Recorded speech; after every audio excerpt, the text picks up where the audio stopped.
Christmas morning, 2017.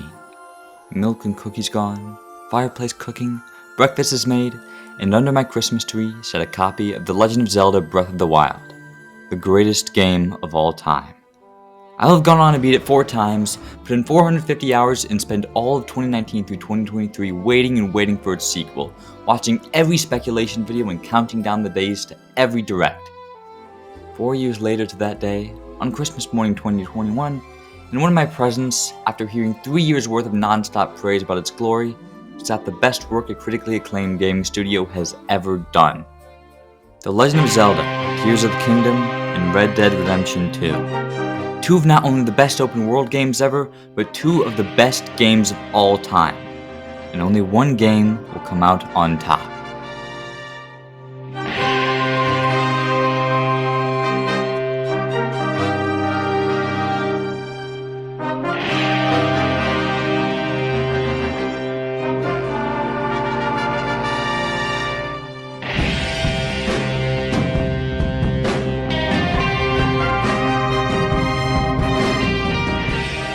The start of Tears of the Kingdom is scary and brooding.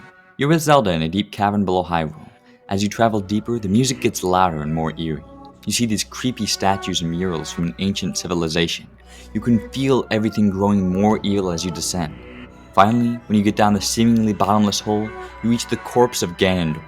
He awakens, Zelda falls down and teleports away, and everything goes to shit, and then you reawaken in the Great Sky Island. This tutorial section is like the Great Plateau, but 10 times better. It starts off with Link falling down, passing by all these little sky islands, and with the swelling music, and then it hits you with the title screen. At this moment, you know you're in for a special experience. The tutorial is gorgeously modeled and structured, with so many paths and secret caves. The Temple of Time beacons you with this grand scope, reminding you of your task to complete all the shrines. And it all acts as a perfect tutorial space to try out all of your new abilities. It's a perfect contrast to its somber beginning, and sets up the different type of game Tears of the Kingdom will be. And then you are launched into the World of Hyrule with just a slight prompt of where you're to go, just like its predecessor. Although this time around, there's a new sense of urgency that haunts the story. The mystery of Zelda is one that you can't help but be intrigued by, which fuels your urge to find out what's going on in this different Hyrule. I went to Zora's Domain first, and I loved the campaign in that area.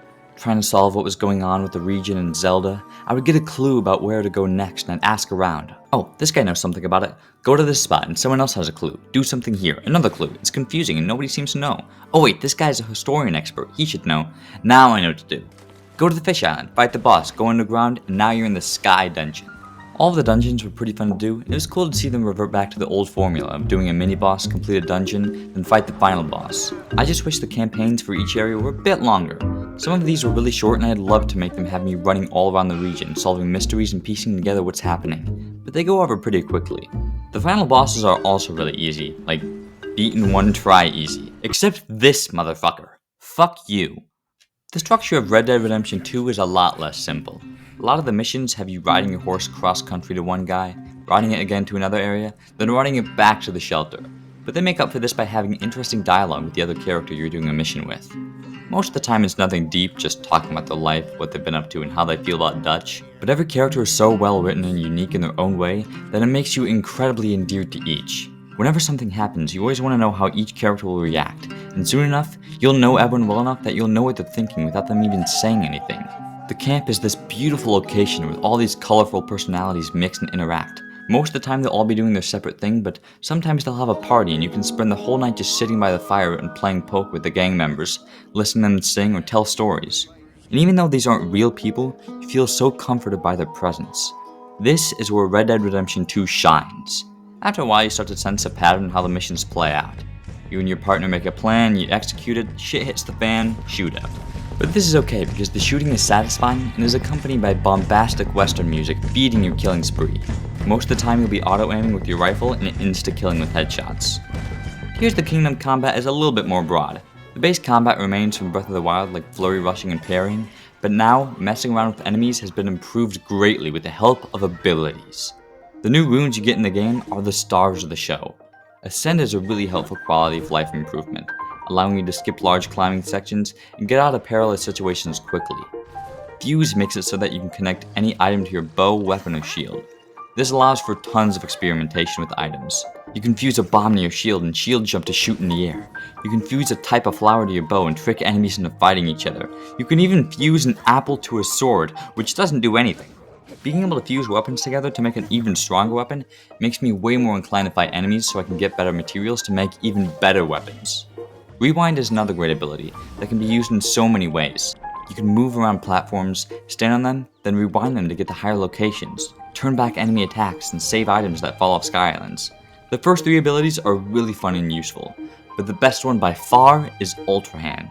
This is what sets Tears of the Kingdom apart from Breath of the Wild. It allows you to connect anything together. This can mostly be used to make vehicles, and you can go absolutely wild. People have made everything from flying dicks to fucking Gundams. Not actually Gundams that fuck. I was just saying fucking Gundams because they're cool.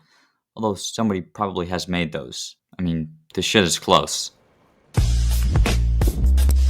I haven't made anything nearly as cool. I typically reserve myself to simple stuff like the boat car, a helicopter, and a submarine. But this tool opens the door to unlimited creativity. You can do anything with this, and you know that people will be innovating with this for years to come. All of these abilities paired with the goofy enemies makes battles hilarious to fight. One time I tried launching bombs at Bokoblins, and that didn't work. So then I tried rewinding a boss Bokoblin's boulder while climbing on it, and I died. But then when I was in the water, he picked up a Bokoblin and threw it at me. Tears of the Kingdom's best aspect is that it's unpredictably hilarious. The enemies in Red Dead are a lot more predictable on the base level. Obviously, you're not going to catch O'Driscolls throwing each other at you. But something that is a lot more fine-tuned and perfected is the story. At its core, this game is about a gang of outlaws and outsiders trying to survive in the late 17th century America, quickly turning from its shining ambition into a gloomy industrialization. Boom! Chapter 1 throws you into the chaos, taking place right after a big botched mission from the gang, and now they're left vulnerable and up in the mountains. This one is a great introduction to the spirit and the characters. Then in Chapter 2, following into Chapter 3, you're having a blast. You're running around doing missions, having fun, playing poker, shooting innocent civilians, it's amazing. Then by Chapter 4, the story starts kicking in again, and the game begins that downward spiral. Dutch schemes his crew into corners and is constantly outwitted and outmatched. It's cool to walk around Saint Denis and do missions in the city, but this is quickly taken away from you in Chapter 5, Gorm, the most controversial chapter of them all. I definitely don't dislike this part. It's not too long and it's imperative to the story that you put with all the generally disliked characters to raise tension going into the end. By the time you get off the island, the gang is more broken than ever. As Chapter 6 goes on, gang members leave and Dutch gets more delusional, leaving only people heavily on Dutch's or Arthur's side. But also, half the missions involve Indians and Arthur being a good person. I like the latter idea, but the game is about to end, the building blocks are about to crumble, everything is about to go to shit, and I'm trying to save these Indians. I like Native Americans, of course, but I'm not sure why I have to do so much with them so close to the climax. I understand why, but I don't know. This chapter is still good though. Then once it ends, Arthur's dead. The gang is done, and now we're in the epilogue. In the last two chapters you play as John Marston, and when it starts up, you're like, alright, let's get back to the action and fucking kill Dutch and Michael, let's go! But instead, you spend 10 hours building a house and doing farm chores. By the time you're to the end of that second epilogue chapter, and it's on the very last mission and finally going to do something about Dutch, I don't care nearly as much. Compare this to The Last of Us Part 2, where the second Joel dies, there's a bit of mourning and then you're blowing heads off to get revenge. In Red Dead, you do nothing for hours and then finally get to the good part. The urge for justice has severely dwindled, making the conclusion a little less impactful. Regardless, the last mission is awesome and then the game is over. Woohoo! Look, despite my ranting sometimes, the story is really fucking good. I love the slow burn of the gang deteriorating by losing crucial members and being victim to delusions of grandeur. The plot juxtaposes so many different views and personalities in such a real way that it's hard not to be invested. There are just some parts that could be workshopped. Tears of the Kingdom story could also be workshopped a lot. As I said before, I like the Zelda stuff at the start, but after you realize she's not real, it kind of loses its urgency, which is okay. But the part that misses for me is the memory equivalent in this one. The memories in Breath of the Wild were compelling and provided an interesting look at what Link's life was like with the champions in Zelda. Tears of the Kingdom ones were cool to see what's going on and the dragon part was awesome, but it didn't feel like something I should have been watching. I feel like I should have played as Zelda for the small portion of the memory. In Breath of the Wild it was good because there were just little impactful moments that shaped Link's character. But these are huge events that shaped Hyrule's future, and I'm just watching it. And who the fuck was the first one to find out that eating one of the tears turned you into a dragon? Who looked at the fucking secret stone and went, yeah, I think I'm gonna swallow that. Oh shit, I'm a fucking immortal dragon! Like, what the hell? While I'm at it, I'm just gonna keep ranting about my nitpicks. Where's all the Sheik attack, huh? Why do they remove every trace of it? It makes the game feel like it's not canon to Breath of the Wild. Some things they can write off like the towers and shrines, but where on earth are the divine beasts? Did they fly away? And why is there no Sheik attack in the Shrine of Resurrection? Going back into the shrine was an emotional moment because it's so iconic to the first game, but I felt like they disrespected it by not adding any Sheik attack. Where did the Guardians go? And how come half the people I talked to whom I've interacted with the last game don't know me anymore? Like, hello, I'm Link. I saved Hyrule like a billion times. Although I'm glad he can't pet dogs. I hate that joke, and I'm so glad the people who make it aren't satisfied. As you can see, I don't find either game to be completely perfect. And truthfully, on my first playthrough of both, I didn't find them to be enjoyable as most. For both, I tried beating them as quickly as possible because I knew that they were really long, and I want to beat as many video games as possible because I'm a gaming YouTuber and I want a lot of experience. I missed great moments, scenery, and the overall enjoyment of both games. As quickly as I started them, I had begun the next game and they fell into the void in my mind of the many games I've played. And for a couple months, I didn't touch either of them.